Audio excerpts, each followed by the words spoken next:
but you're asking me to totally erase what I know the things to be true and the misconceptions and all our greats we have out here. You asking me to erase these things and place something there that I know is not these things, bro. Whack. Everybody knows Nipsey's one of the top 5 greatest people to come out of the West Coast of California in the last 30 years. You know that. I know that. I hear how y'all talk about it. Well, let's they slow basically it down. got murals. Let's slow they might as well put a statue in front of the Staples Center or the Crypto Ring. Hold on. Let me go back to mine. Ice Cube, Snoop Dogg, Dr. Dre, Nipsey. My Conception, Top Dog. I'm not gonna even throw me or my artists in there yet, and a host of us. I'm gonna leave it at those are my top 5, and I can give you every reason they are A to Z. Now, I don't know what the fuck you talking about, but if you talking about what's gonna be the wall of the West, nigga, I'm coming with all I got, the best of the best. I didn't even throw Suge Knight in there because Suge Knight not greater than Nipsey, man. Nah, you a motherfucker. You a motherfucker. Nipsey did not contribute, nigga, or achieve. Hold on. This shit, I don't even fuck Whack, with Whack, tell me if I'm lying. I never really knew what Crenshaw was before Nipsey. Nipsey did that. He put it on. Yeah, that's bro. You didn't know what it. Did you buy a Crenshaw shirt before or after he died and put that on your mama, nigga? Well, it was after, you know what I mean? I don't want to hear it. You was a fake nigga like the rest of you. Not like you so insane. You jumped on the bandwagon. I ain't know what that is. I watched people, they told me, they basically said, Nipsey up there with his I'm going to name these again. Ice Cube, Dr. Dre, Snoop Dogg, Top Dog, Mike Conception. If you want to talk about who we gonna put on the podium of 5, I'ma send them first. Financially, what they gain, what they contribute to the community, they cause to help better the streets, all that. I'ma put them 5 up there. Nigga, fuck no. You're not finna tell me that's what that is, because that's not what that is.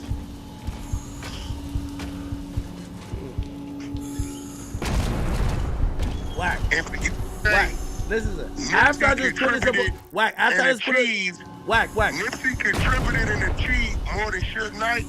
You out your dumbass mind. Whack. That's like saying, I'm gonna be real. That's like saying, what's the Pop Smoke contributed and achieved more than Dame Dash to New York. That's like saying that. Okay, that's a good comparison. Get the fuck out of here, bro. I don't even fuck with Suge. People, you ain't finna put the homie down there like that. Whack. I gotta take up for Nipsey because I ain't gonna lie to you. When I land at LAX, we're having a conversation. Yo, when I land at LAX, and if I show up the baggage claim, look, bro, yo, and they don't got my name on the thing, that you know how LAX set up. LAX is like a death trap. I'm about to start flying into that other place, whatever that shit called. Because LAX, you gotta walk a good 5 minutes to the car, and I'm looking around saying, is any rolling 60s niggas around? I don't know who around there. I want to be cool with Nipsey. Why you gotta walk 5 minutes to the car, bro? Nah, because you can't park right at the right out of baggage claim. You gotta walk. You gotta call Platinum. Call Platinum, and they know how to call you and be pulling up right when you walking out. So now when I go to LA, I gotta have my security with me. Well, as soon as we land, we waiting for the bags. He ready to square up with anybody. If now that's we the on. Case, look, this what all you need to do. Okay, tell me how to move. I want you to try it out. Yeah. Let me send Brother Pitbull. Okay. He'll be waiting on you. He one of the most respected dudes out here, both sides, NOI, FOI. Right? Don't bullshit me, Whack, because when I come there, I'm gonna hit you, and if you don't got somebody at the airport that make me feel comfortable, I'm gonna be like, this is a back door. All I need is your travel, and I guarantee you gonna marry yourself to him. Brother Pitbull, I guarantee you. Okay. I don't give a fuck who you run into. They ain't gonna go the other way. They respect him and they know what he about. He NOI, high ranking FOI. Yo, Wack, last time I went to LA, I had to walk like 3 or 4 minutes to the car. Yo, there was Matthew like, oh shit, it's Act. Yo, everybody, I was like, yo, we gotta walk and talk, nigga. We can't. Usually I stop and chop it up with niggas. We gotta walk and talk. And it was employees of the fucking airport. Nah, nigga. Hold on, nigga. We gotta walk and talk. The last person Brother Pitbull ran porno security for? Who? Kanye. Oh, okay. Okay.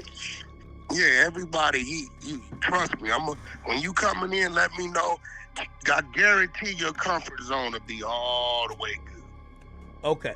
Wack, what I'm gonna do, because we're about to get into lunchtime for the case.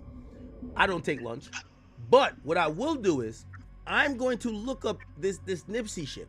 Now, if we come back and find out that this was fake work, would you apologize to the estate of Nipsey Hussle, his kids? Why do I have to apologize? I'm not the one that put it out. Yeah, but if you brought attention to something that's not real. I haven't even shared it and liked it, but I know about it. I was told about it.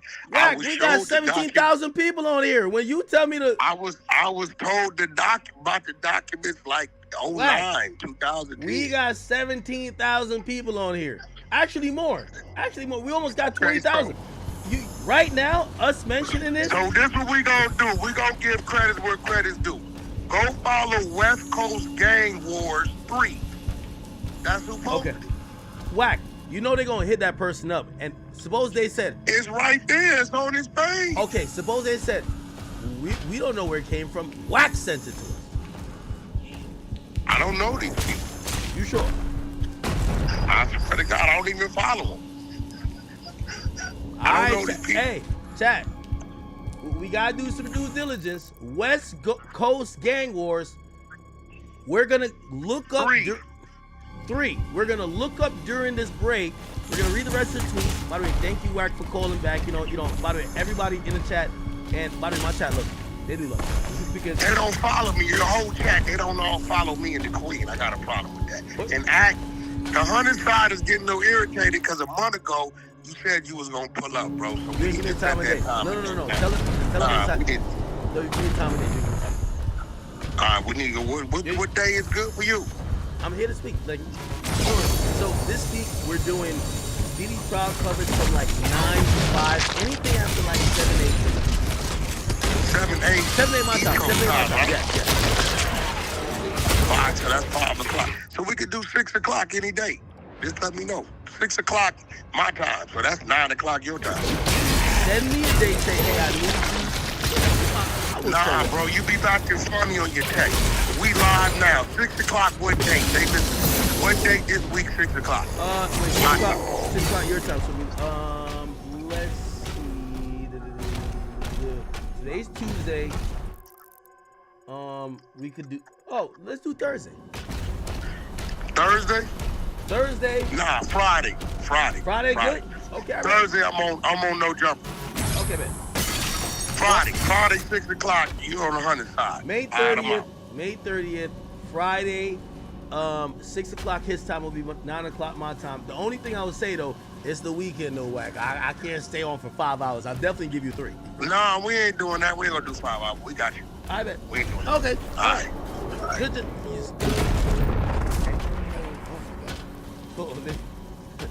All right, Chad.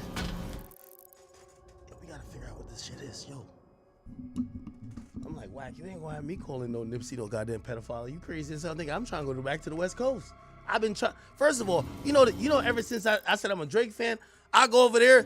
Yo, I feel like y'all was in the airport. Y'all been in the airport the last time I went to No Jumper, and No Jumper in the interview with Kanye. So I'm just waiting for my shit.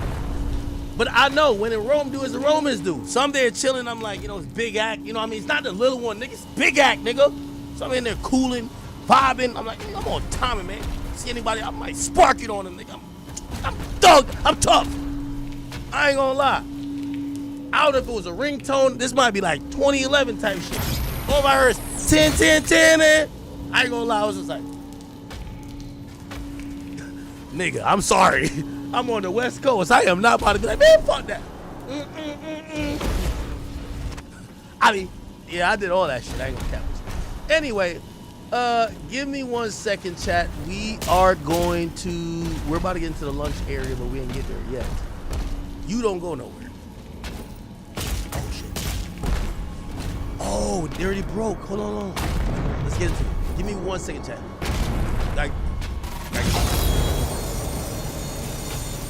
That's happened in the case so far, where you think the case is going to go. Submit them on YouTube, and me and my great panel of guests are going to break them down. But before, what the vibe is and what we're seeing in court, start with the testimony of Capricorn Clark. So this former assistant to Sean Combs, we knew she was going to take the stand. She had been mentioned last week during Kid Cudi's testimony. I want to take this in pieces if I can. So, because I know we have a little bit of time with you. So just talk to me real quick about how she began her testimony and how she started working for Sean Combs. And then we'll move into more of the specific allegations regarding Kid Cudi. Yeah, well, Jesse, from what Capricorn Clark said while on the stand today, she said that she and Diddy actually go back before she actually started working with him. She said she met him around 2002, and then from there, later on, that's when she started getting into his employment around 2004, between 2004 to 2006. So when she was first brought on, she was brought on as a personal assistant, and she said actually on the first day of the job, she was taken to Central Park, and you might think, oh, we're going to go to Central Park, it's going to be great. But that's not really how she described her first day on the job. She said she went there with Sean Combs, Diddy, and she also went there with Paul Alford. Now, who is Paul Alford? He's actually the security guard that we've known about for a number of testimony, right? But she's actually talking about Uncle Paulie. And so she said that she was brought to Central Park with them, and then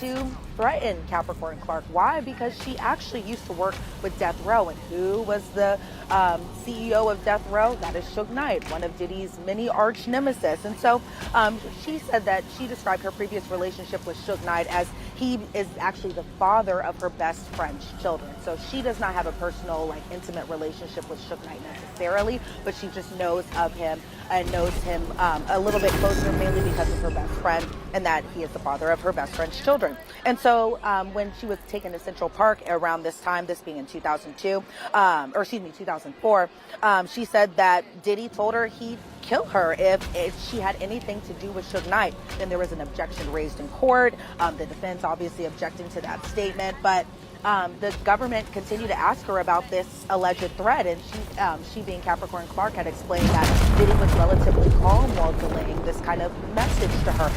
She said that during this kind of meetup at Central Park, or during this meeting, that Uncle Paulie said nothing. He was calm as well too. He was a little stoic from her description of it. And she said, as far as the response to the threat goes, she says, well, we'll just have to see. But Capricorn said while she was on the stand that she should have just been more transparent about her relationship with Suge Knight, and that's when we start getting into the exhibit photos of just some of the security guards that we've seen a number of times through these exhibits. So we were shown a photo of D-Rock, who Capricorn Clark explained was a good friend of Biggie Smalls. D-Rock actually came on board after Capricorn Clark. Then we're showing an exhibit photo of Ruben, who's actually D-Rock's little brother, and she explained that that Ruben came after Capricorn Clark, and so did, she said that Ruben came after Capricorn Clark, same as D-Rock. And then as far as Roger Bonds, we already saw an exhibit photo of him, but we saw that again today. And she explained that Roger Bonds started around the time that Capricorn Clark did. So this was around that 2004 time frame. And then slowly we start to get into the guns. And Capricorn had said that she had observed Diddy with a gun while she was being kidnapped. And obviously we're going to divulge and take that piece by piece in just a little bit. But the government asked her, that Diddy has discussed having a gun before, because there was this whole, press thing, an interview that Diddy had done with 50 Cent, and we all know Diddy's relationship with 50 Cent is not the best, and so I guess Puff, or who she refers to as Puff, said that Chris Lighty, who is Diddy's manager around that time, said that Diddy said, I don't like the back and forth, I like guns. And Puff, or Diddy, or Sean Combs, as we're calling him, was actually talking about 50 Cent during that exchange. So that was automatically the start of the testimony, already going off with a little bit of fireworks after kind of going into how she came to work with Diddy. Yeah, look, when you're dealing with a racketeering case, we've said it before, we'll say it again, having the assistants, the bodyguard, the security, the people that were in that inner circle is imperative because you're trying to understand the inner workings of this criminal enterprise or this organization, but also, you know, Diddy is ultimately charged in a racketeering conspiracy case alone. There's no other defendant, so you wonder who did he allegedly do all of these things with? Who did he engage in this pattern of criminal activity with? But the reason she is also important is because I believe she is being used to help prove some of the underlying crimes for racketeering. When you're talking about racketeering conspiracy, the prosecution needs to prove at least 2 underlying crimes. So there's sex trafficking, there's arson, there's kidnapping, there's bribery. But more specifically, what did she say regarding kidnapping? And what did she say, I believe, that may help support the forced labor allegation? Again, really, really important for racketeering. What did Capricorn Clark have to say to that? Yeah, she said a lot. Sometimes I just have to go through the notes to see just where everything is that she had been talking about. But as far as just the kidnapping goes, and I just want to apologize, everyone, I know my voice is a little hoarse, so if it scratches off a little bit here and there, I apologize for that. But so as far as the kidnapping allegation goes, that's been from 2011. Where we know it happened in 2011, specifically around December of that time frame. That is when we start to kind of get into Kid Cudi and Cassie relationship. Obviously, a very huge talking point throughout a lot of the testimony kind of trickling into this week. And so around this 2011 time frame, Capricorn Clark is no longer Diddy's personal assistant. Now she's a global brand director. So she's around 28 years old around this time. But she said around this time frame, she was also working as Cassie's creative director and manager too, so kind of pulling those double roles. And she said as far as that role of being a creative director, it was kind of about maximizing the optics for Cassie. And so as far as just everything with the Kid Cudi incident,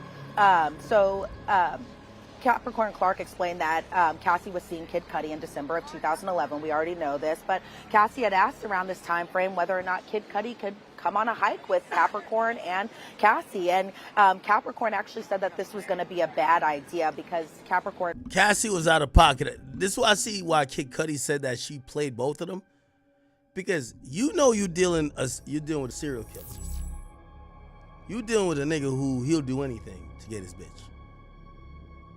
Why the hell you gonna involve somebody who he don't even think of you the same? He won't do the same.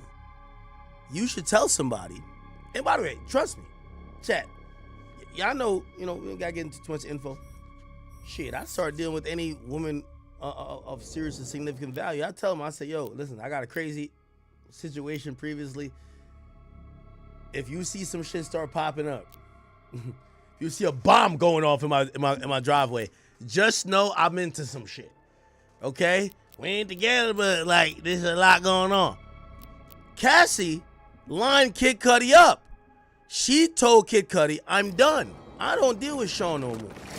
You know Sean Combs is batshit crazy. He blow up cars, do all that kind of shit, he slap you around. You gotta tell your next dude. Not for your sake, for his sake. Was concerned whether or not Diddy would find out about this.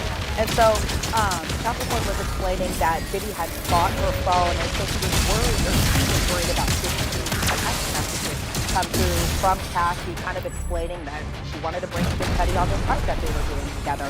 And so Capricorn actually explained on the today that she was the one who brought Cassie to buy that burner phone, so that way it would have been. So Capricorn brought the assistant. Basically said, yo, we got this. Right? Now, here's a part, and I hope she gets it. Maybe I missed it.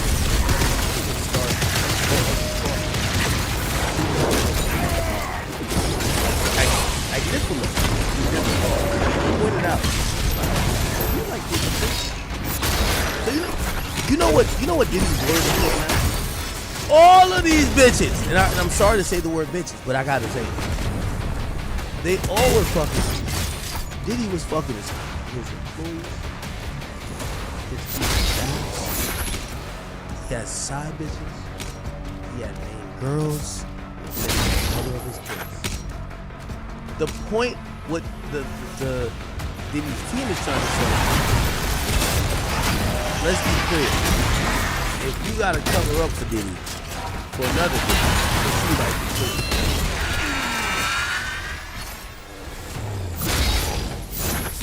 Back to Cassie, that way they could talk without Diddy finding out. So that was kind of a big revelation that we learned today, because Capricorn had been saying something about So it looked like Capricorn was trying to put Cassie issue on Diddy, but Capricorn felt like it, and Cassie would do anything if he would do it. It's kind of like Diddy just had him hosed. Afraid that they would all get killed. There is an objection made by the defense, obviously, because everyone's saying, oh my God, this is now another time where he allegedly threatened to kill either Capricorn Clark or Cassie or somebody in just that fashion. But the objection was sustained, so that part is strict, struck in the record. But Capricorn said all of a sudden he hears a loud explosion at her apartment. And so she said that she looked at her apartment door and she saw that he was upset. His body language looked like something. So this is the part that I'm trying to explain to you what I'm doing. Here's that Diddy. Remember Diddy, which I ain't gonna lie, that's pretty good.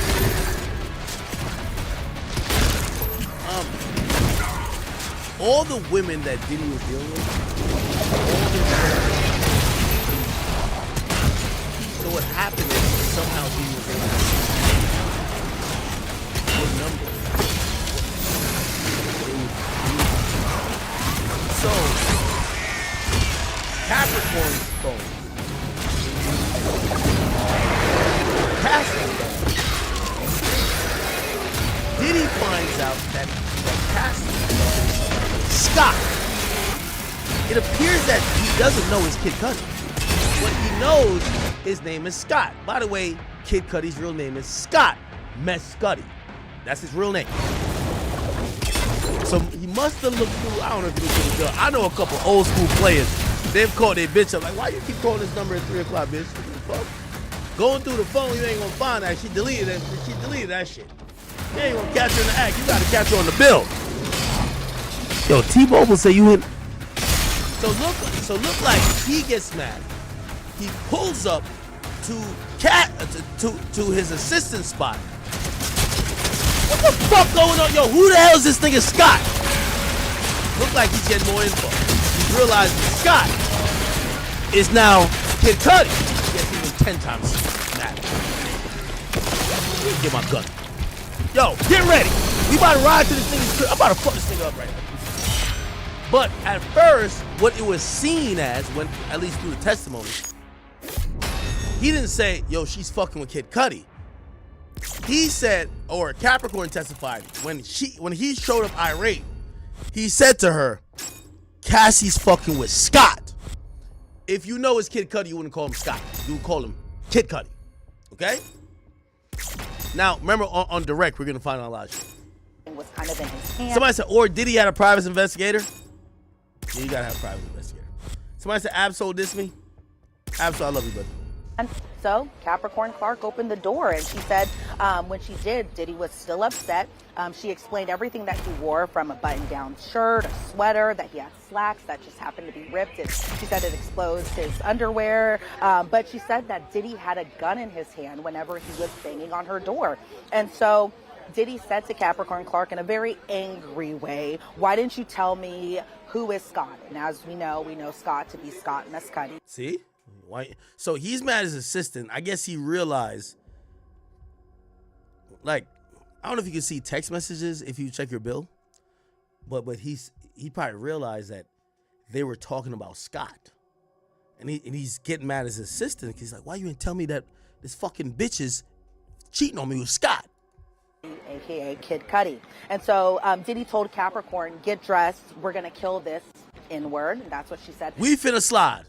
And I will say here, Jesse, that Capricorn Clark, when she was on the stand, I wouldn't necessarily characterize it as being casual, but as far as just profanity is concerned, she very much just kind of laid it all out there as far as what was said, what words were used. And so it did get a little profane during some aspects of her testimony. And so, yeah, Diddy had told her that they were going to go kill this person, and that person being Kid Cudi. And so during this testimony, I saw that Diddy was jotting down some notes during this. And so Capricorn said that she didn't want to go, but Diddy made her, and he put a gun in his waist, that same gun that he had in his hand, he put in his waist, and that Diddy still seemed mad, but this time mad at Capricorn. And Capricorn said that Diddy had never been to her house before, but once they were in the car, Diddy moved his gun from his waist to his lap now. But notably, Ruben, who we know as also Rue, but is also D-Rock's little brother, was the one who was driving the car. So it was the three of them, Capricorn, Diddy, and Ruben,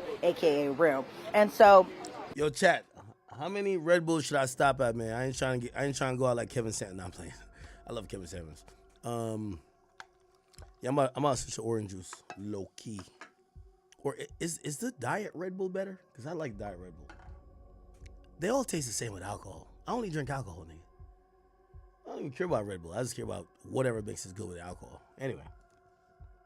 Capricorn explained that she wasn't able to leave the Escalade, which I guess is the vehicle that they had driven down to. She said that everything was just happening so fast. There was no conversation going on. But they went from Capricorn Clark's home all the way down to Kid Cudi's house, or I guess all the way up to Kid Cudi's house in the Hollywood Hills. And then we're showing an exhibit photo of the Google map that shows kind of the direction of driving or direction of travel from Capricorn Clark's house to Kid Cudi's home. And then we see that same exhibit photo of Kid Cudi's front door. And so from there, Capricorn was kind of explaining she didn't know whether or not Kid Cudi was actually at his home, but Capricorn said that she had to stay in the car. Meanwhile, Ruben and Diddy went inside Kid Cudi's home. Capricorn explained that she had called Cassie and called Cassie's burner phone through all of this. And Capricorn had explained to Cassie, she said, "Cassie, what the F?" And she had told Cassie that she was brought to Kid Cudi's home essentially to be there so that way they could kill him. And Capricorn actually changed the name from Cassie's burner phone over to, like, I guess her best friend's name, because she didn't want Diddy to find out that she called her to give her the heads up. But guess what happens next? Diddy comes out, and she said that while she was on the phone with Cassie, she could hear Kid Cudi on the phone telling Cassie that this man's in my house. Those weren't the exact words that were said, but you get what I'm going with that. But and Cassie was trying to stop him because he could have been killed in this incident, according to Capricorn Clark. Diddy comes out. Diddy explains, "Who the F are you talking to?" Diddy called that same number back, found out that that's Cassie's burner phone, then got livid knowing Cassie even had this extra phone. And so Capricorn said that Kid Cudi later pulled up to his home. He sped off later, though, and then D-Rock, Capricorn, and Rue all followed him in the same car, chased him until they essentially lost him, but then the police responded.